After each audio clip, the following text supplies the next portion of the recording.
એના માટે અમે તમારી વચ્ચે આવ્યા છે, અમે તમને આહવાન કરવા આવ્યા છે।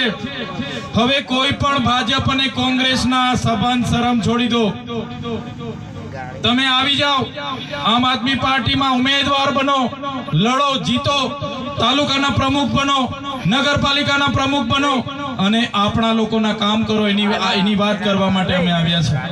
સાથીઓ, તમે બધા જાણતા છો, આઝાદીના 78 વર્ષ થયા, પણ આજે પણ આદિવાસી સમાજ અનેક મુદ્દાઓથી સરકાર સામે જાય છે, બેસે છે, રજૂઆત કરે છે, પણ સરકાર આપણને ખાલી મત બેંક તરીકે ઉપયોગ કરે છે।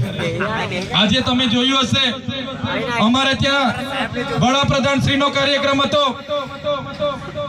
વડાપ્રધાન શ્રીના કાર્યક્રમમાં ડેડિયાપાડામાં આ લોકોએ તમે જોયું હશે, નાસ્તાના નામે 2 કરોડ રૂપિયાના નાસ્તાના બિલો, 2 કરોડ રૂપિયા ચાના બિલો, 50 લાખ રૂપિયા પીવાના પાણી, 16 લાખ રૂપિયાનો એમની એમ્બ્યુલન્સમાં ડીઝલ, 2 કરોડ ને 40 લાખ રૂપિયા એમના માટે ટોયલેટ, 7 કરોડ 71 લાખ રૂપિયા લોકો લાવવા માટે બસ વ્યવસ્થા, 15 કરોડનો ડોમ, મંડપ અને બેઠક વ્યવસ્થા।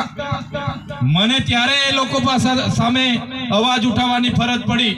એ પૈસા નરેન્દ્રભાઈ મોદીના ઘરેથી આવીને પ્રોગ્રામ કરતા, ભૂપેન્દ્રભાઈ પટેલના ઘરેથી આવીને પ્રોગ્રામ કરતા, કે હર્ષભાઈ સંઘવીના પૈસાથી પ્રોગ્રામ કરતા, મનસુખભાઈ વસાવાના પૈસાથી પ્રોગ્રામ કરતા, તો આ ચૈતરભાઈને વાંધો નતો। હું તો કેમ છું, ભાજપના નેતાઓના ઘરેથી 100 કરોડ નહીં, તમે 200 કરોડનો ડેડિયાપાડામાં પ્રોગ્રામ કરો, આ ચૈતરભાઈ વસાવાને ફરક નથી પડતો।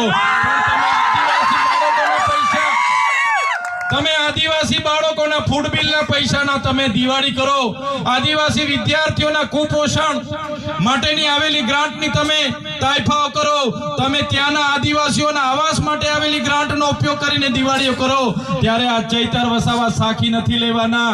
અને જે પણ લોકોએ ખર્ચા કર્યા છે, જે પણ લોકોએ આદિવાસી ગ્રાન્ટમાંથી ખર્ચા કર્યા છે, એવા એજ્યુકેટિવ એન્જિનિયર સતીશભાઈ મોદી હશે, કે નર્મદા કલેક્ટર સંજયભાઈ મોદી હશે, કે એ સાંસદ હશે, કે એમના વડાપ્રધાન હશે, અમે 1 રૂપિયાનો હિસાબ લઈશું અને એ રૂપિયા રિકવરી કરવા માટે સરકારને ફરજ પાડીશું।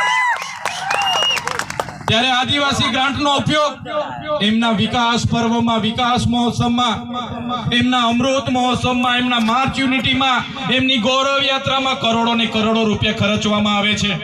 આજે આદિવાસી વિસ્તારોમાં આંગણવાડીઓ નથી, શાળાઓમાં ઓરડા નથી, બાળકો ઝાડ નીચે ભણે છે, આદિવાસી વિસ્તારોમાં કુપોષણથી બાળકો પીડાય છે, એમને બહાર લાવવા માટે એમના પાસે ગ્રાન્ટ નથી।